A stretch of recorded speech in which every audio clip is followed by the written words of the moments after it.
रुपये per month invest करके आप बना पा रहे हैं 1.25 करोड़, या तो फिर उससे भी ज़्यादा अगर हम देखें तो आप बना पा रहे हैं 2.12 करोड़ तक का पोर्टफोलियो। इसमें कितनी सच्चाई है, क्या पॉसिबल है या नहीं, हम जानेंगे इस वीडियो में। बिकॉज आज हम बात करने वाले हैं बजाज एलायंस के द्वारा लॉन्च किए गए एक नए फंड के बारे में, जिसका नाम है BSE 500 एनहांस्ड 50 इंडेक्स फंड। और ये पॉलिसी बाजार के थ्रू से आपको जो है कि रैपिडली देखने को मिल रहा है। तो यहाँ पर आपको दो फंड वैल्यू क्यों देखने को मिल रहा है, एक होता है 2.12 करोड़ का, और दूसरा वहीं आपको देखने को मिल रहा है कि सिर्फ 1.25 करोड़ का इन्वेस्टमेंट पर आपको जो है रिटर्न्स मिल रहा है। इन दोनों चीज़ों को हम समझेंगे, लेकिन सबसे पहले हम समझते हैं इस नए फंड के बारे में। एक नया फंड ये लॉन्च कर रहे हैं बजाज एलायंस, एंड हर हफ्ते या फिर हर महीने इस प्रकार के नए फंड जो है कि ये कंपनी लॉन्च करती जा रही हैं। ये फंड का नाम है BSE 500 enhanced value 50 index fund. Actually इसका नाम होगा वैल्यू 50 इंडेक्स फंड। ये लॉन्च होने वाला है, हुआ नहीं है, 5 दिन बाद ये लॉन्च होगा। 10 रुपये करके आपको देखने को मिल रहा है। 10 रुपये के बाद आपको शायद ये प्राइस बढ़ते हुए देखने को मिल जाए 12 रुपये के आसपास, ऐसा आपको लोग बोलते होंगे, या फिर जो भी आपको ये सेल करना चाहते हैं वैसा बोलते होंगे। तो क्या इसके पीछे मैथ है, क्या सही है क्या गलत, ये सारी चीज़ हम समझते हैं। सबसे पहले हम जान लेते हैं कि आखिर फ़ंड होता है क्या है, फ़ंड का मतलब क्या होता है।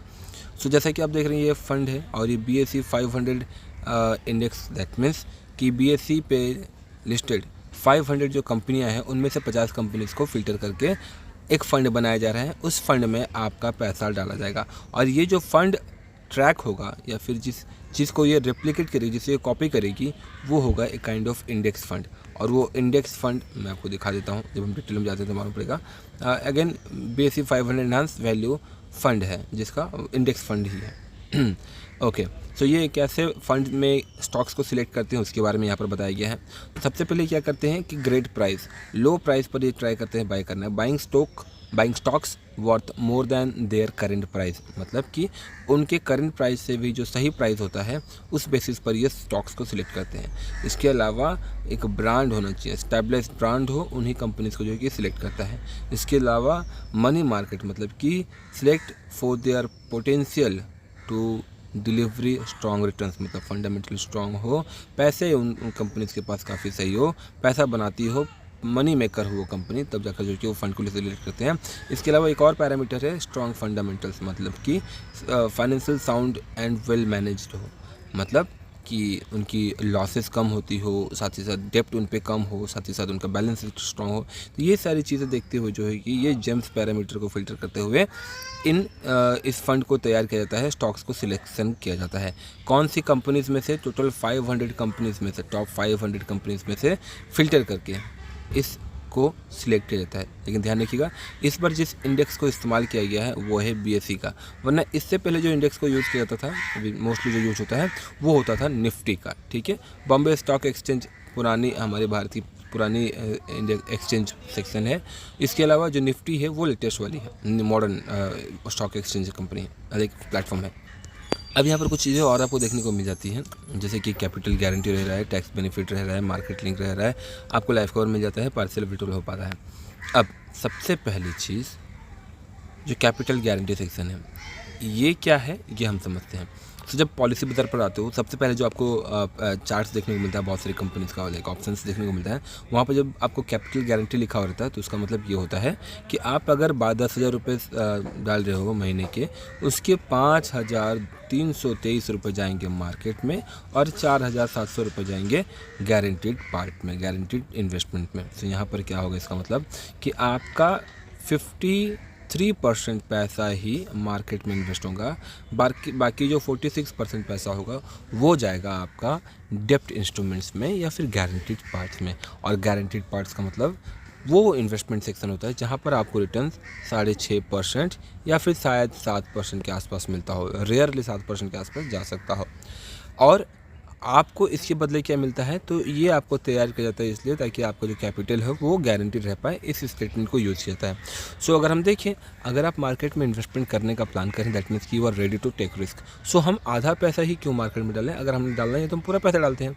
दूसरी चीज़, अगर आप लॉन्ग टर्म के लिए प्लान करते हो, लड़के की 20 ईयर्स के लिए, एज यू कैन सी, अगर आप 20 ईयर्स के लिए प्लान कर रहे हो तो भैया 10 साल में या फिर 20 साल में मार्केट तो कभी जीरो होता नहीं, आज तक कभी जीरो हुआ नहीं। 10 या 20 साल में आपको पैसा काफ़ी अच्छा बन जाएगा, और अगेन आप प्रॉफिट में ही रहोगे। तो इसीलिए लोग जो है कि मार्केट को प्रेफर करते हैं। तो अपने पैसे को क्यों 50% यहाँ वहाँ डालें, 100% हमें मार्केट में ही डालना चाहिए। क्लियर। इसके अलावा एक और पॉइंट आपने सुना होगा कि मैच्योरिटी जो है कम्प्लीटली टैक्स फ्री होगी। Yes, that's true, completely true. हाँ, जो हमें टैक्स रिबेट मिलता था, अगर आप ओल्ड टैक्स रिजिम फॉलो करते हो तभी जाकर जो है कि आपको टैक्स रिजिम मिलेगा, टैक्स बेनिफिट मिल पाएगा आपको। अदरवाइज सिर्फ और सिर्फ मैच्योरिटी जो है कि आपकी टैक्स फ्री हो पाएगी। अब यहाँ पर इस फंड के ना पास्ट 3, 5 और 7 ईयर्स के रिटर्न देखने को मिल जाते हैं। तो पास्ट 5 ईयर्स में इसने 37% का रिटर्न दे रखा है, 7 ईयर में इसने 21% का, लास्ट 10 ईयर्स में इसने 21% का रिटर्न दे रखा है। तो यहाँ पर जो आपको पोर्टफोलियो या फिर फंड्स के जो रिटर्न देखने को मिलते हैं वो कंसिडर करते हैं लास्ट 10 ईयर्स के। और 10 ईयर्स के अगर हम देखें तो 21% तक का इसने रिटर्न प्रोवाइड कर रखा है, जो कि वेल एंड गुड रिटर्न आप बोल सकते हो। बट क्या ये पहला फंड है? तो नहीं, बजाज ने इससे पहले भी बहुत सारे फंड्स लॉन्च कर रखे थे 10 रुपये करके। लेकिन आज के दिन पर अगर हम उनके यूनिट्स के प्राइस देखें तो ये है Nifty momentum 30 index fund, right. इसका NAV का प्राइस आप एक बार देख लीजिए, कितने रुपए हैं? 8.5 रुपये। लेट में जूम, क्या जूम होगा? जूम नहीं हो पा रहे। ओके। इसके अलावा एक और फंड आया हुआ था जो कि निफ्टी 500 मल्टी फैक्टर फंड था, 10 रुपये में लॉन्च हुआ था। ये 9 रुपये 73 पैसे के आसपास आज के दिन पर ट्रेड कर रहे हैं। इसके अलावा और भी फंड्स है जो कि 10 रुपये में लॉन्च हुए थे, बट आज भी 8, 8.5 रुपये के आसपास ट्रेड कर रहे हैं। अब इसका मतलब ये है कि आपके मन में अगर क्रेज़ आ रहा है कि भैया 10 रुपये में फंड मिल रहा है, ले लेते हैं, तो इसकी कोई नीड नहीं है, क्रेज़ की कोई नीड नहीं है, कोई हड़बड़ी नहीं है। आपको जो सही लगे उसी फंड को आप चूज़ करें। दूसरा चीज़, अब मैं आपको एक और चीज़ दिखाना चाहूँगा, दैट इज़ कितना खर्चा लग जाता है हमारे इन्वेस्टमेंट पर अगर हम नॉर्मल एक इन्वेस्टमेंट प्लान कर रहे हैं तो। ठीक है, सो इसके लिए हम चलते हैं इस वाले चार्ट सेक्शन पे। सो जब आप बेनिफिट इलस्ट्रेशन डाउनलोड करोगे तो आपको जो है कि ऐसा कुछ देखने को मिल जाएगा। वो कहाँ से डाउनलोड होगा वो मैं बाद में बताऊँगा आपको। तो लेट गेस कि आपने 1,20,000 रुपये, दैट 10,000 रुपये मतलब कि साल के होते हैं 1,20,000 रुपये।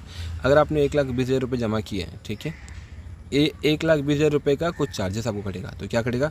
सबसे पहले कटेगा आपको शुरुआती दौर में मोर्टेलिटी चार्जेस, जो कि कम होता जाएगा। अगेन ये कोई दिक्कत नहीं इसमें, लेकिन चार्जेस कटेगा। That is mortality charges. ये इसलिए करता है ताकि आपको 10 गुने का लाइफ कवर दिया जाए। इसके अलावा आपको यहाँ पर अदर चार्जेस भी लगता है, जो कि 2,000, 6,000, 7,000, 11,000, 12,000, 18,000 ये बढ़ता ही जाता है और ये बढ़ता ही जाएगा, राइट। अदर चार्जेस क्या हो जाते हैं देख लेते हैं बाद में से।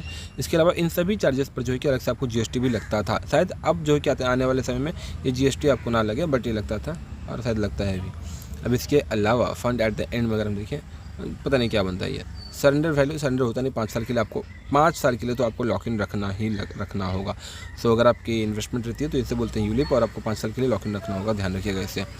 इसके अलावा अगर हम देखें प्रॉपरली क्या चार्जेस होते हैं, तो यहाँ पर आपको FMC देखने को मिलेगा। ऑब्वियसली किसी फंड में FMC होता ही है, मोर्टेलिटी चार्जेस रहेगा। यहाँ पर पॉलिसी एडमिन चार्जेस भी हैं जो कि अराउंड 3,600 रुपये हैं, और ये फिक्स है काइंड ऑफ। कुछ कंपनीज तो जो है कि 6,000 रुपये तक जो है कि पॉलिसी एडमिन चार्जेस ले लेती हैं। इसकी अगर हम उस फंड की, जिस फंड को आप प्लान कर रहे हैं बाय करने का, उसकी अगर हम फंड मैनेजमेंट चार्जेस देखें, दैट इज़ FMC, 1.3% का चार्जेस होता है। अब इसमें कोई दिक्कत नहीं है, आप अगर इन्वेस्टमेंट करना चाहते हैं कंटिन्यू कर सकते हैं। लेकिन अगर आप प्रेफर कर रहे हैं कि भैया प्योर इन्वेस्टमेंट हो, राइट, अगर मैं 1,20,000 रुपये डाल रहा हूँ तो पूरा का पूरा 1,20,000 रुपये जो कि मार्केट में ही जाए, तो इसके लिए ये इन्वेस्टमेंट्स नॉट सो गुड। अगर आप डिटेल में जानना चाहते हैं कि भैया कहाँ से हम नॉर्मल ये फंड्स बाय कर सकें, और ये जो लाइफ कवर है 10 गुने का, जो 10 लाख का या फिर 12 लाख का जो लाइफ कवर है, कैसे हम इसे कम से कम प्राइस में 50 या 60 लाख रुपये तक का लाइफ कवर ले पाएँ, अगेन मान लो कि जो आपके चार्जेस हैं उसके आसपास में, राइट। सो इसके लिए मैं आपको कमेंट बॉक्स में कमेंट कर देता हूँ व्हाट्सअप लिंक, या फिर डायरेक्टली मेरे मैसेंजर का लिंक होगा, इवन इंस्टाग्राम का भी होगा। सिंपली आप डायरेक्टली वहाँ पर जाएं और मुझे DM करें, मैसेज करें कि I want to talk about the policy बता दिया, फिर Bajaj finance new fund, right. अगर आपने ऑलरेडी इन्वेस्टमेंट कर रखा है तो भी आपके पास टाइम है, हम उसके ऊपर डिटेल में बात कर सकते हैं। 30 दिन तक का टाइम होता है आपके पास। और अगर आपने नहीं किया है, प्लान कर रहे हैं, तो फिर तो भी आपके लिए इंपॉर्टेंट है। सो वीडियो के डिस्क्रिप्शन में लिंक दिया हुआ है, कमेंट करें एंड हम बात करते हैं इसके ऊपर आगे में डिटेल में। कोई और क्वेश्चन हो, कोई और क्वारी हो, तो हम अगेन 1-to-1 बात कर सकते हैं। मिलते हैं अगली वीडियोस में, तब तक के लिए जय हिंद, जय Bharat and thanks for watching this video. जय हिंद।